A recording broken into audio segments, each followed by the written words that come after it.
안녕하세요. 이쌤 유니버스 세법파트의 김지환 세무사입니다. 먼저 이쌤 유니버스로 첫 인사를 드리게 된 점 영광스럽게 생각하고 있습니다. 앞으로 변화되는 세법 부분에 대해서 신속하고 정확한 정보를 제공할 것이며 이에 관련된 재테크 상품 기획에 대한 고민도 함께 해보려고 합니다.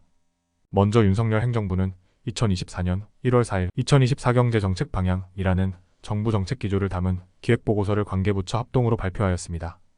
오늘은 그 중에서 인구 감소 지역 부활 3종 프로젝트를 다뤄보려고 합니다. 정부는 인구 감소 지역 3종 프로젝트 중 하나로 생활인구 확대, 세컨드홈 활성화를 추진하고 있습니다.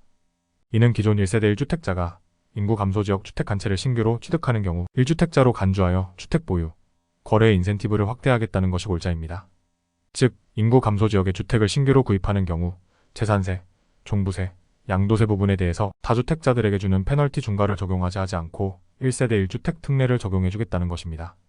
사실 재산세나 종부세, 양도세의 경우 이전 문재인 정부 시절에 비하면 중과세 수준이 많이 완화된 것이 사실이라서 크리티컬하게 세제 혜택을 준다는 의미는 아니지만 인구 감소 지역의 주택 수요, 창출을 추구하고 있다는 점에서 현 정부의 고심이 고스란히 드러나고 있음을 알 수 있습니다. 다른 부분은 차치하더라도 양도세 부분을 말씀드리겠습니다. 양도세의 1세대 1주택 비과세 특례 적용은 종전의 조세특례 제한법 제99조 2사, 농어촌주택 등 취득자에 대한 양도소득세 과세 특례를 확대 개편한 것으로 종전에는 수도권을 제외한 읍면 또는 인구 20만 명 이하의 시지역에 속한 동지역에 속하고 기준시가 3억 원 이하의 주택에 대해서 제한적으로 적용했던 것과 달리 이번 대책에서는 인구 감소 지역으로 명명하여 대상 지역을 확대하고 주택 가액 부분도 확대될 것 같은 움직임을 보여주고 있습니다. 특히 종전에는 포함되지 않았던 수도권 일부 지역이나 지역 대도시 중 일부 인구 감소 지역은 이번 대책의 혜택을 볼 수 있을 것으로 볼 수 있습니다. 부산 동구 서구 영도구, 대구 남구 서구, 인천 강화군, 옹진군, 경기도 가평군, 연천군이 대상 지역이 될 것으로 보입니다. 이번 대책에 대한 구체적인 시행령이 발표되지 않아서 확신할 수는 없지만 몇 가지 재테크 포인트를 예측할 수 있을 것이라고 생각됩니다. 첫 번째로는 당초에는 1세대 1주택자가 1세대 1주택 특례를 적용받을 수 없는 지역의 주택을 구매할 수 있는 가능성이 생겼습니다.